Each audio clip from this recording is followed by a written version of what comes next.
Hello friends, welcome to my channel. तो जैसे कि आपको पता है, हम टीजीटी साइंस की तैयारी कर रहे हैं और हमारी क्लास 9 चल रही है चैप्टर वाइज। तो आज है चैप्टर 11 जो कि है फिजिक्स का work and energy and power. 3 topic हैं एक ही चैप्टर में, तीनों टॉपिक्स को पढ़ते हैं। और उससे पहले बार बार कमेंट्स आते हैं कि मैम नोट्स कहाँ से लें, तो ये नंबर है, इस पर व्हाट्सएप कर सकते हो आप नोट्स के लिए। तो देखो, एक टेबल बना रखी है, पहले इसको हम रफली देख लेते हैं, एक नज़र मार लेते हैं, उसके बाद इसको डिटेल में करेंगे, ठीक है। तो फर्स्ट है वर्क। वर्क का क्या फॉर्मूला, देखो फिजिक्स से न्यूमेरिकल ही ज़्यादा आते हैं, तो फॉर्मूला तो बिल्कुल याद करना एंड उसके न्यूमेरिकल भी करके देखना, ठीक है। न्यूमेरिकल पोर्शन ज़्यादा आता है फिजिक्स से। तो जो वर्क है, वर्क के 2 फॉर्मूले हैं। एक तो अगर नॉर्मल वर्क डन आ जाए, और एक आता है एंगल के साथ कि किसी एंगल पे वर्क डन किया जाए। अगर किसी नॉर्मल वर्क डन के लिए पूछा जाए तो W = Fs। इसमें W क्या है, वर्क, F है फोर्स और S है डिस्प्लेसमेंट। अब फोर्स का एक और फॉर्मूला होता है जो हमने लास्ट चैप्टर में किया था, जो कि है फोर्स = m मास मल्टीप्लाई एक्सेलरेशन। और एक्सेलरेशन फ्री फॉल में क्या होता है, ग्रेविटी का मतलब जो g होता है वो। और इसकी वैल्यू कितनी बताई थी ग्रेविटेशनल की, ग्रेविटी कांस्टेंट की 9.8 मीटर पर सेकेंड, ठीक है। या फिर रफली हम लिए अप्रोक्स ले तो 10 भी ली जा सकती है। वो क्वेश्चन में लिखा मिलेगा कि आपको जी की वैल्यू क्या लेनी है, 9 या 10। तो वर्क डन का फॉर्मूला हम क्या लिख सकते हैं, F × S या D डिस्प्लेसमेंट। तो और अगर मास दे रखा हो और फ्री फॉल हो तो mg, ठीक है। तो mgs भी लिख सकते हैं। उसके बाद आया W = Fs × cos theta. Cos theta कब होगा, जब कोई एंगल दिया होगा आपको कि इस एंगल पे आपको फोर्स वर्क डन निकालना है। उसके बाद आया सेकंड जो है वो है एनर्जी। एनर्जी होती है 2 टाइप की, potential energy and kinetic energy. Potential energy का फॉर्मूला है mgh एंड काइनेटिक एनर्जी का फॉर्मूला है ½ mv²। इसको हम आगे डिटेल में करेंगे। पावर के भी देख लो, पावर का एक है W/T एंड सेकंड फॉर्मूला है mgh/T। तो अभी हम इसको डिटेल में करते हैं। ये मेन है, आप जब पूरा कर लोगे, जब रिवीजन में आपको हेल्प होगी, तो सिर्फ आप इस टेबल से रिवाइज कर सकते हो, आपकी ये 2 पेज उठा के पढ़ने की ज़रूरत नहीं होगी। तो फर्स्ट है वर्क।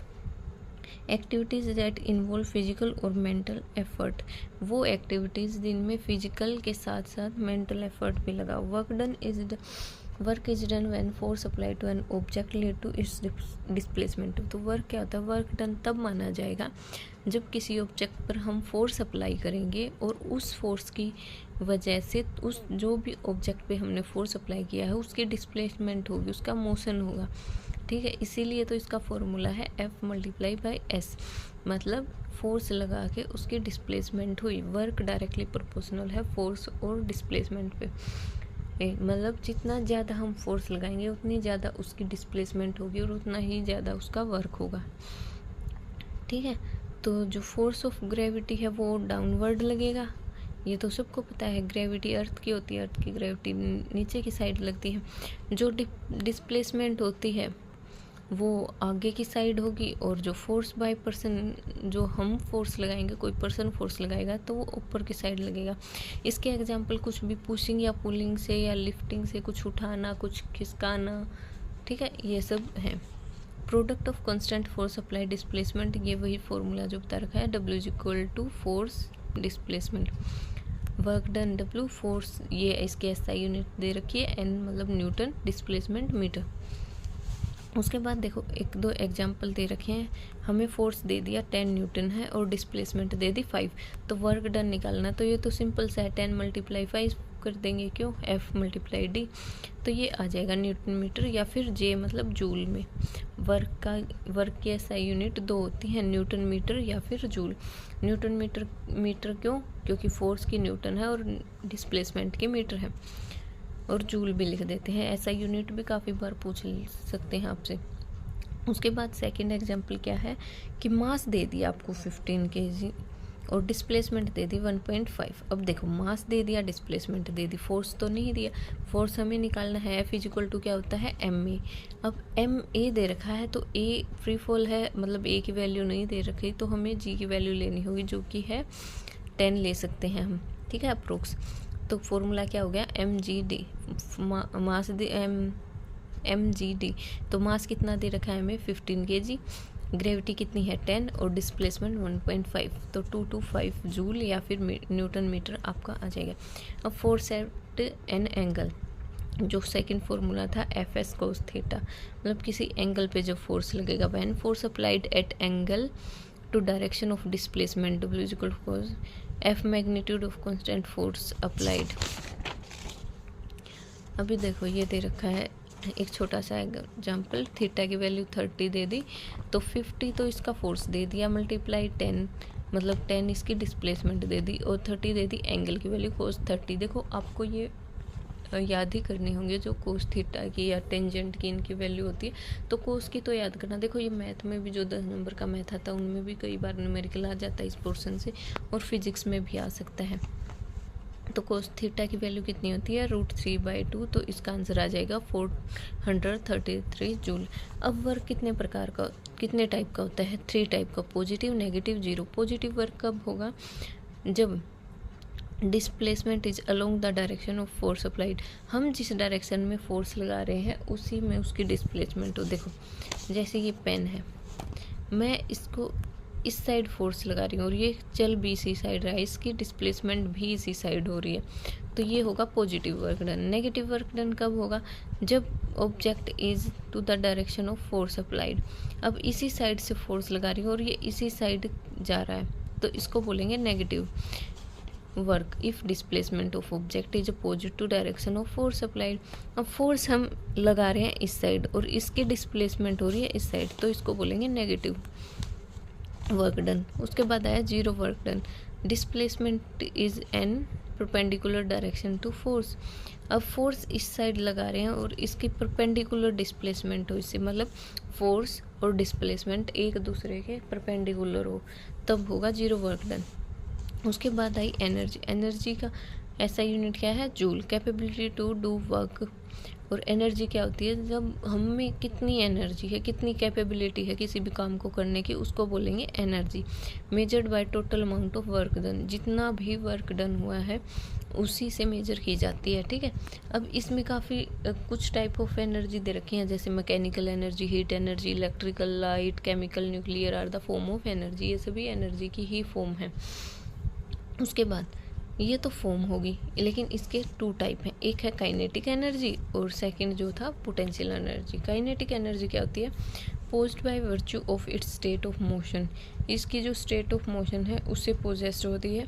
एग्जाम्पल हो गया rolling stone, flying aircraft, flowing H2O, blowing wind और रनिंग एथलीट। देखो एग्जाम्पल याद करना, डायरेक्टली भी पूछ लिए जाते हैं कि इनमें से पोटेंशियल कौन सा है और काइनेटिक एनर्जी का एग्जाम्पल कौन सा है, ठीक है। तो इसका फॉर्मूला क्या होगा, के ई के मतलब एनर्जी और के मतलब काइनेटिक एनर्जी का हाफ mv², m है मास, v है वेलोसिटी। तो अब एग्जाम्पल से समझो, मास दे दिया 15 और v दे दिया 4, तो हाफ mv² था, हाफ 15 मल्टीप्लाई 4 क्यों, v का स्क्वायर है, तो ये आ जाएगा। उसके बाद आया, अगर हमें वर्क रिक्वायर्ड निकालना है तो फाइनल जो काइनेटिक एनर्जी है उसमें से इनिशियल वाली कर देंगे। ये एक और एग्जांपल है, ये करके देख लेना। देखो इसमें भी मास दे रखा है और वी दे रखा है, तो इनको निकाल देंगे। उसके बाद आया potential energy, present in the position और कॉन्फ़िगरेशन चेंज देयर ऑफ, जो भी पोजीशन में चेंज होगा उसमें, लाइक वाटर इन डैम, एक जगह स्टडी है तब। स्ट्रेच और कॉम्प्रेस्ड स्प्रिंग, देखो स्प्रिंग का एक क्वेश्चन जरूर आता है, जो पोटेंशियल एनर्जी है जब जो स्प्रिंग है वो ग्राउंड पोजीशन पे और अनस्ट्रेच होगा, ना कॉम्प्रेस्ड होना चाहिए ना स्ट्रेच, तब उसमें पोटेंशियल एनर्जी सबसे ज़्यादा होगी। अब आए, इसमें भी 2 टाइप की पोटेंशियल एनर्जी है, एक ग्रेविटेशनल पोटेंशियल एनर्जी, एक इलास्टिक पोटेंशियल एनर्जी। ग्रेविटेशन कौन सी है, सिंपलेस्ट फॉर्म है, to rise from the ground to that point against gravity, ground floor से किसी भी पॉइंट तक राइज होना ग्रेविटी के अगेंस्ट, वो होगी ग्रेविटेशनल एनर्जी। इसका फॉर्मूला है mgh EP, मतलब जो पोटेंशियल एनर्जी है उसका होगा ग्रेविटेशनल वाली का mgh, ये नॉर्मल न्यूमेरिकल दे रखा है। Elastic potential energy can be change in potential energy between two given points, किन्हीं भी दो पॉइंट्स के बीच में जब चेंज होगी ना energy, like final and initial, उसमें आएगा इलास्टिक पोटेंशियल एनर्जी। और